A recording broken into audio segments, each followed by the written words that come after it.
रुकनुद्दीन बैबरस, जिसे फतुहात का बाप भी कहा जाता है। ये 13वीं सदी का दौर था। मंगोल आंधी इस्लामी सल्तनतों को फतह करते हुए आगे बढ़ रही थी। बगदाद तबाह बर्बाद हो चुका था। समरकंद और बुखारा फतह हो चुके थे। अब मंगोलों का अगला हदफ मिस्र और मक्का और मदीना था।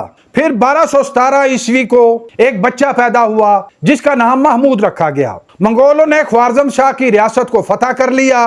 महमूद मंगोलों का कैदी बन गया। बिकते बिकते मिस्र पहुंच गया। उसकी नई मालका ने उसका नाम बैबरस रखा। बैबरस सुल्तान नजमुद्दीन की फौज का कमांडर बन गया। अब उसका मुकम्मल नाम रुकनुद्दीन बैबरस था। 1205 ईस्वी को मंगोलों ने मिस्र पर हमला कर दिया। मंगोलों की 2 लाख और रुकनुद्दीन बैबरस की 3000 फौज ऐने जालूत की वादी में आमने सामने थी। रुकनुद्दीन बैबरस ने एक शानदार हिकमत अमली के तहत अपनी फौज को 4 हिस्सों में तकसीम किया। बैबरस की फौज ने मंगोलों को गाजर मूली की तरह काट दिया। या तो मंगोल मारे जा चुके थे या तमाम मंगोल गिरफ्तार किए जा चुके थे। 1271 ईस्वी को 9वीं सलीबी जंग का आगाज हुआ। बैबरस ने सलीबियों को मुंह तोड़ जवाब दिया। तवील सलीबी जंगों का सिलसिला बंद हुआ। जंगे ऐन जालूत के मुकम्मल तफसीलात क्या हैं, किस हिकमत अमली के तहत मंगोलों को शिकस्त हुई बैबरस ने, और कौन सी फतवात अपने नाम की, ये सब जानने के लिए